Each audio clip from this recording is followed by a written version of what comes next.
Qadir Al-Jailani. Di kalangan ulama Sufi, Syekh Abdul Qadir Jailani dikenal dengan julukan Sultan Aulia atau rajanya para wali. Ajarannya berfokus pada perbaikan akhlak yang dikenal dengan istilah tasawuf akhlaki.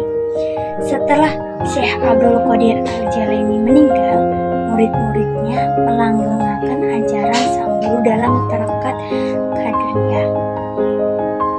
Syekh Abdul Qadir Al-Jailani lahir di desa Jilan atau Kailan, Baghdad pada malam 1 Ramadan 471 Hijriah.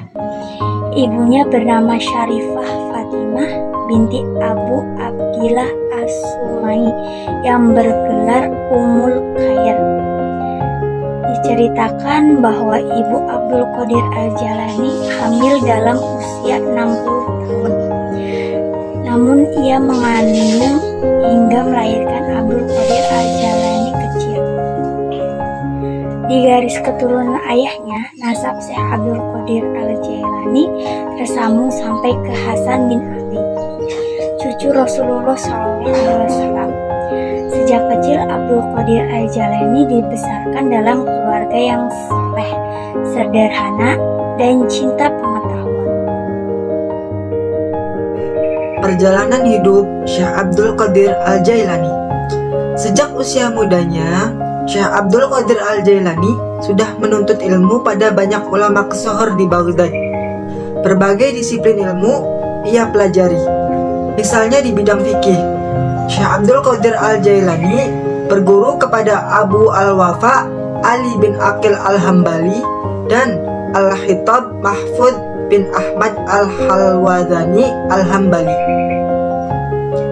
Di bidang sastra, ia menimba ilmu dari Abu Ghain Al-Baqilani, Ibnu Hunais, Abu Hanaim Ar-Razi, Abu Bakar Al-Tamaro, dan Abu Muhammad As-Siraj.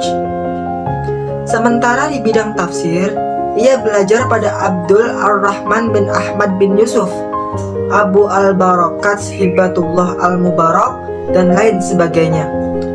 Adapun dalam hal tasawuf, Muhammad bin Muslim Ad-Dibas menjadi guru Abdul Qadir Al-Jailani. Oleh karena kecemerlangan dan ketajaman pemikirannya terkait hukum Islam, Syekh Abdul Qadir Al-Jailani pun diakui sebagai salah satu ulama penting dalam madhab Hambali. Di luar keilmuan fikih, Syekh Abdul Qadir Al-Jailani amat kesohor di bidang tasawuf atau sufisme. Selepas ia wafat, murid-muridnya membangun gerakan tarekat untuk menyuburkan spiritualitas Islam dengan nama Tarekat Qadiriyah. Kredibilitas Tarekat Qadiriyah diakui oleh banyak ulama Islam. Bahkan Ibnu Taimiyah yang dikenal lantang menyerukan pemurnian Islam mengakui keabsahan Tarekat Qadiriyah. Tarekat beliau adalah tarekat yang dibenarkan oleh syara atau hukum Islam atau syariat Islam, ujar Ibnu Taimiyah, seperti dikutip dari jurnal Mozaik Islam Nusantara. Ajaran-ajaran Syekh Abdul Qadir Al-Jailani. Di bidang tasawuf, ajaran Syekh Abdul Qadir Al-Jailani berorientasi pada perbaikan akhlak dalam mencari hakikat kebenaran, agar manusia mencapai makom makrifat di sisi Allah Subhanahu wa Ta'ala. Tujuan perbaikan akhlak ini adalah salah satu misi penting yang diemban ajaran Islam secara universal, sebagaimana sabda Rasulullah SAW, "Sesungguhnya aku diutus untuk menyempurnakan kemuliaan akhlak." Hadis riwayat Baihaqi. Ajaran Syekh Abdul Qadir Al-Jailani memandang Islam dari dua aspek, yaitu lahir dan batin. Dua-duanya harus seimbang dijalankan oleh seorang muslim. Misalnya, konsep taharoh yang artinya bersuci, sebagaimana dikutip dari buku Akidah Akhlak 2020 yang ditulis Syihabul Milahuddin. Yang pertama, penyucian diri secara lahiriah dilakukan dengan wudhu atau mandi. Yang kedua, penyucian diri secara batin dilakukan dengan menanamkan kesadaran bahwa ada kotoran dalam diri manusia.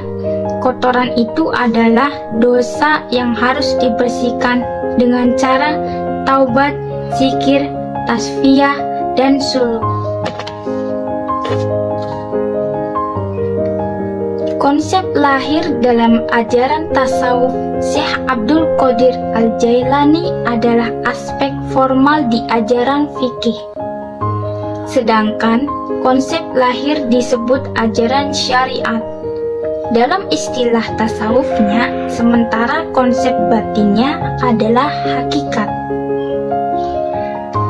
Konsep batin harus selaras dengan fikih syariat Islam. Namun, syariat tanpa hakikat atau aspek lain atau aspek batin dianggap kosong, tidak bermakna. Sementara hakikat tanpa syarat adalah batal serta tidak berdasar. Dalam ajaran Syekh Abdul Qadir Al-Jailani, pengalaman fikih saja tidak cukup dalam beragama, sebab fikih bagian paling mendasar dan tidak menyentuh konsep filosofis ajaran Islam yang mendalam. Untuk bisa menghayati Islam, seseorang harus paham tasawuf agar bisa memaknai setiap amalan fikih yang dikerjakan. Maka itu, Syekh Abdul Qadir Al-Jailani juga tidak mementingkan ibadah fardu atau wajib saja, melainkan juga amalan sunnah.